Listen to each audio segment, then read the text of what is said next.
ارشاد فرماتا ہے نماز قائم کرو، اقیموا الصلاۃ۔ پورے قرآن کو اٹھا کر اگر آپ دیکھیں تو قرآن مقدس میں کہیں بھی نماز پڑھنے کا حکم نہیں فرمایا، بلکہ فرمایا کہ اقیموا الصلاۃ، نماز کو قائم کرو۔ اور جب کوئی بھی شے قائم ہو جایا کرتی ہے تو اس کے قائم ہونے سے مراد یہ ہوتی ہے کہ ایک جگہ کسی شے کا ٹھہر جانا۔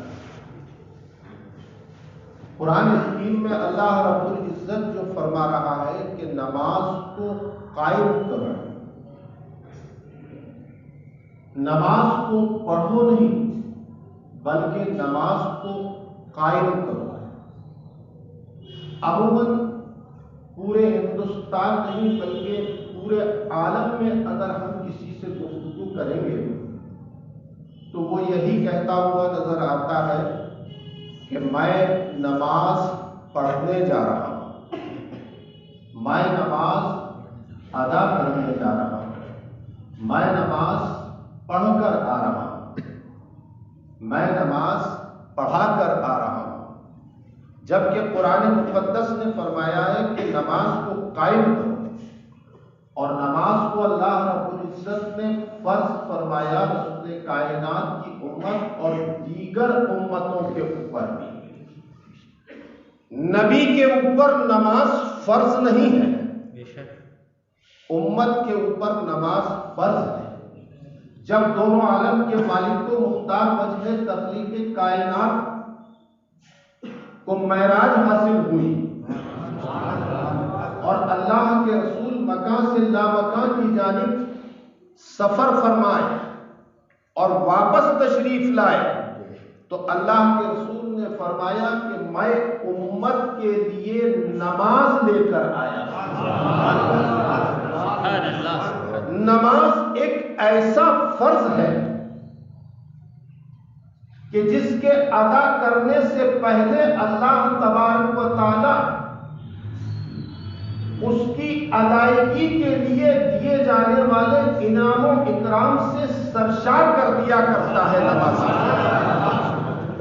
حدیث پاک میں آیا کہ بندہ جب وضو کرنے کے بعد قبلہ رخ کھڑے ہو کر اللہ اکبر کہتا ہے تو وہ گناہوں سے ایسے پاک ہو جاتا ہے جیسے ماں کے پیٹ سے پیدا ہونے والا بچہ۔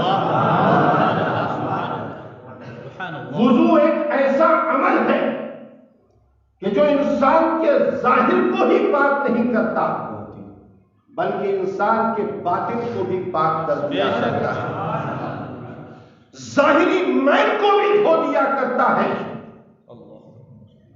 اور جسم کا وہ میل جس سے یا تو وہ انسان جو اس میل اور گندگی میں مبتلا ہے وہ واقف ہوتا ہے یا اس کا خدا واقف ہوتا ہے، اس کو بھی وضو دھو دیا کرتا ہے۔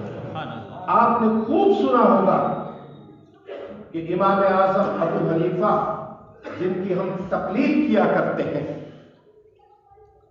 امام اعظم نے ایک شخص کو وضو کرتے ہوئے دیکھا تو دیکھتے رہ گئے امام اعظم، کیا نگاہ تھی وہ کہ جس سے اللہ رب العزت نے پردوں کو اٹھا دیا تھا۔ اس نگاہ پر سلاموں کی بارش ہو کہ جس نگاہ نے خدا کے سوا سب کچھ دیکھ لیا، اور حقیقت اگر بیان کروں تو جانتے میں اس ذات نے خدا کو نہیں دیکھا، مگر امام اعظم وہ ہے کہ تنہا جنہوں نے 99 بار خواب میں اللہ کی زیارت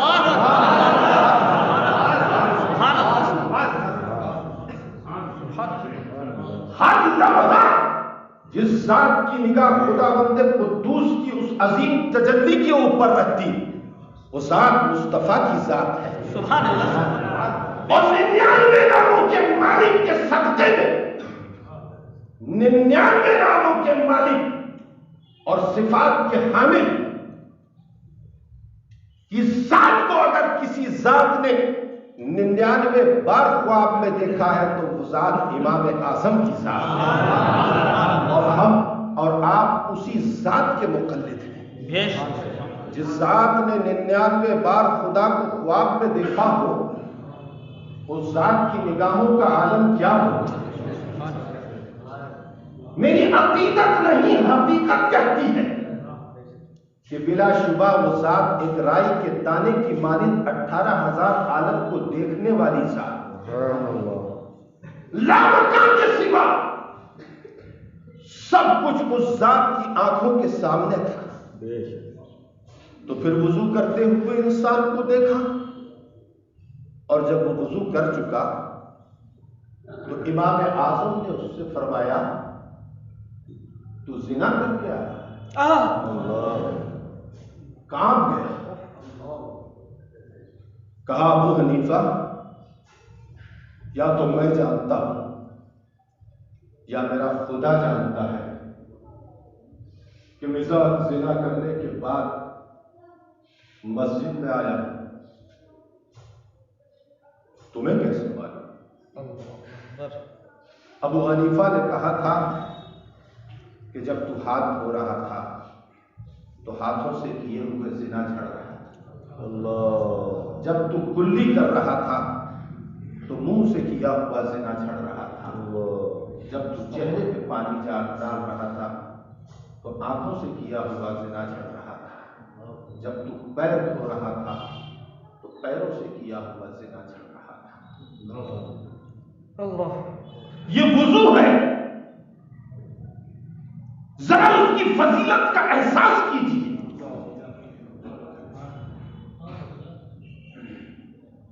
اسی وضو کی اہمیت کا اندازہ اس بات سے لگائیے کہ خالق کائنات نے موسیٰ سے فرمایا کہ موسیٰ ایک امت وہ ہوگی جو اپنے ہاتھ اور پیروں کو دھوئے گی، اپنے چہرے کو دھوئے گی۔ موسیٰ نے اللہ کے اس فرمان پر اس امت کی خوبی کو اس انداز پہ قبول کیا اور محسوس فرمایا کہ عرض کیا کہ مولا ہاتھ پیر اور چہرے کو دھونے والی امت تو مجھے عطا فرما دے۔ تو اللہ رب العزت نے فرمایا کہ وہ تو میرے حبیب کے لیے ہے۔ اللہ کی قسم تمہاری زندگی کی معراج ہے کہ نالین مصطفیٰ کے صدقے میں تمہاری تعریف تمہارے رب نے فرمائی۔ سبحان اللہ سبحان اللہ۔ جس امت کی تعریف خداوند قدوس فرمائے، اس امت کو اس نبی کی اطاعت و فرما برداری میں اپنی زندگی کے ہر لمحے کو کس شان کے ساتھ گزارنا چاہیے، اس کا احساس سینے میں دھڑکتے ہوئے اس مومن کے قلب کو ہونا چاہیے کہ یہ مصطفیٰ کا صدقہ ہے کہ تمہاری تعریف تمہارا رب کر رہا ہے، بے شک اور تمہاری تعریف تمہارے رب نے جو فرمائی ہے یہ در حقیقت تمہاری تعریف نہیں ہے، یہ تعریف مصطفیٰ ہے۔ بے شک تعریف مصطفیٰ کہ مصطفیٰ کی اطاعت کے صدقے میں تم اس لائق ہو جاؤ گے کہ اللہ تبارک و تعالیٰ تمہیں اس نگاہ سے دیکھے گا کہ جس نگاہ سے کسی دوسری امت کو نہیں دیکھا۔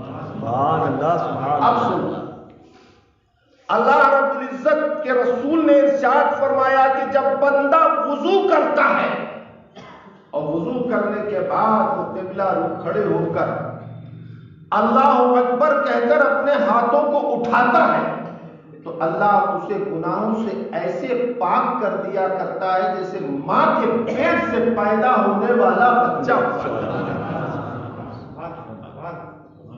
یہ نماز کے فضائل ہیں، یہ وضو کے فضائل ہیں۔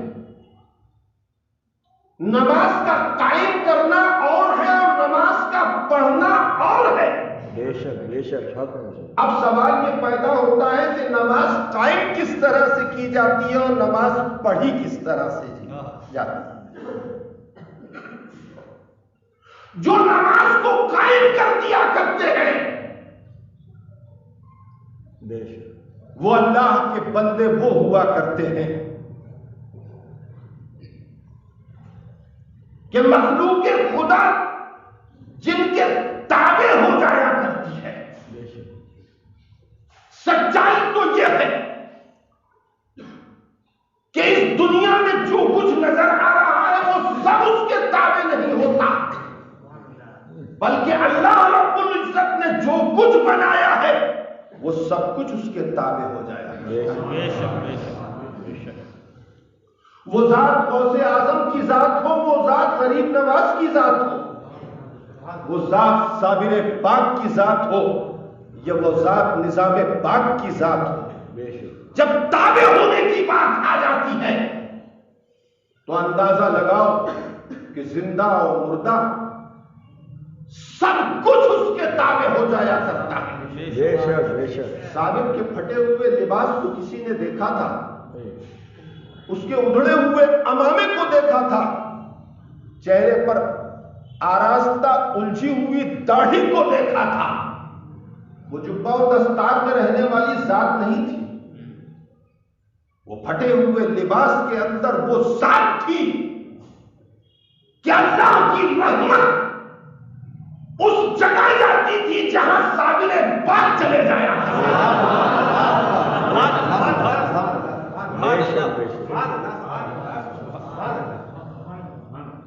ارے انسان کا سامنے عادت طے کر لینا بڑی بات نہیں ہے.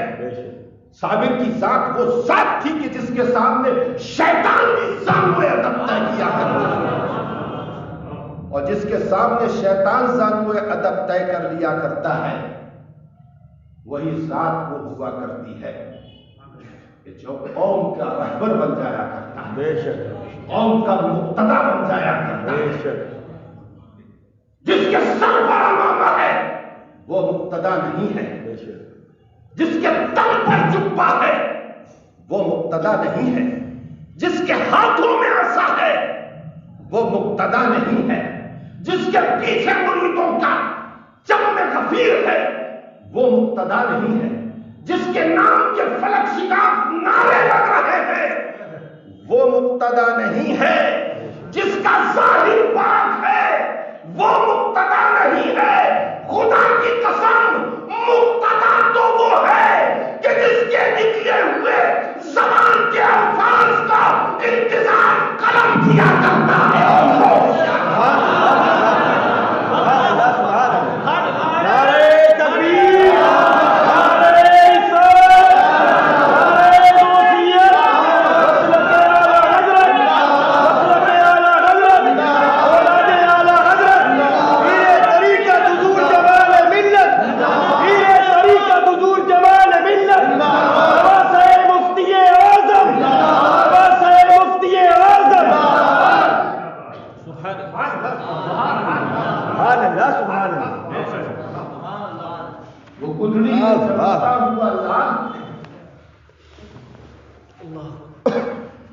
جس کے جسم کے ہر روئے کی تابناکی کو سورج اور چاند کی سلام کرے وہ صابر پاک کی ذات ہے.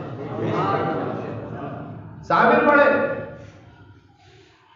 جبہ و دستار میں آراستہ امام مصلی پر صابر نے کہا نماز میں پڑھاؤں گا، میں نماز پڑھاؤں گا. نمازیوں نے دیکھا کہ پھٹا ہوا لباس ہے، پراگندہ حالت میں چہرہ نظر آ رہا ہے، الجھی ہوئی داڑھی، بکھرے ہوئے بال، گجلا ہوا کپڑا اور نماز پڑھانے کا دعویٰ. جب تیرا ظاہر پاک نہیں نظر آ رہا، جب تیرا لباس شاندار نظر نہیں آ رہا تو قوم کی امامت کے لائق تو نہیں ہے، پیچھے جا. دوسری صف میں آ گئے، دوسری صف والوں نے کہا پیچھے جا. تیسری صف میں آ گئے. تیسری صف والوں نے کہا پیچھے جا. چوتھی صف میں آ گئے. پیچھے جا پیچھے جا. مسجد کی آخری صف میں جب آئے تو آخری صف والوں نے کہا پیچھے جا, تو مسجد سے باہر ہو گئے. اللہ اکبر. اب باہر کھڑے ہو کے دیکھنے لگے. امام نے کہا اللہ اکبر, تو ایک مسکراہٹ تھی جو کبھی نہ مسکرانے والے کے لبوں پر آ گئی.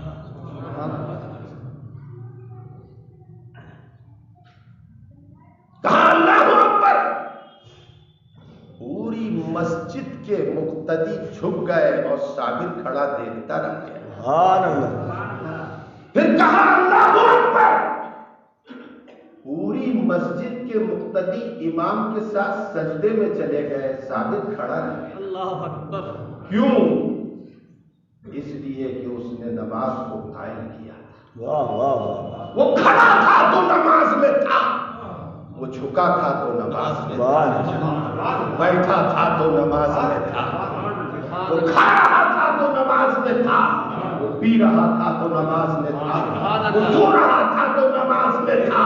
اس نے دیکھا کہ سب سجدے میں چلے گئے تو مسجد سے مخاطب ہو کر اس نے اپنی زبان کا اثر دکھا دیا اور کہا مسجد سب سجدے میں ہے, تو کیوں نہیں سجدہ؟ اتنا کہنا تھا کہ پوری مسجد سجدہ ہے. سبحان. میں کہنا یہ چاہتا ہوں کہ جب نماز قائم ہو جاتی ہے تو زبان پاک ہو جاتی ہے. جب نماز قائم ہو جاتی ہے تو نگاہ پاک ہو جاتی ہے. جب نماز قائم ہو جاتی ہے تو سماعت پاک ہو جاتی ہے. جب نماز قائم ہو جاتی ہے تو ہاتھ پاک ہو جاتے ہیں. جب نماز قائم ہو جاتی ہے تو قدم پاک ہو جاتے ہیں. جب نماز قائم ہو جاتی ہے تو ذہن پاک ہو جاتا ہے. جب نماز قائم ہو جاتی ہے تو فکر پاک ہو جاتی ہے. جب نماز قائم ہو جاتی ہے تو روح پاک ہو جاتی ہے. جب نماز قائم ہو جاتی ہے تو انسان پاک ہو جاتا ہے. کیسے پاک ہو جاتا ہے؟ اللہ کا کلام اور اس کلام کے حضور میں زارو ادب طے کرتے ہوئے لاکھوں سلاموں کی بارش کرتے ہیں. سبحان. کہ خدا مند قدوس تیرے حضور میں تیرے نبی کی حقانیت کو وسیلہ بناتے ہوئے عرض کرتے ہیں تیرے نبی کی شریعت سلامت رہے اور تیرا کلام سلامت رہے. سبحان اللہ. اللہ نے فرمایا اقیموا الصلاۃ. میں کہتا ہوں رات کے اندھیرے میں چوری کرنے والا چوری کرتا ہے, زنا کرنے والا زنا کرتا ہے, دکان کے اوپر بیٹھنے والا جھوٹ بولتا ہے,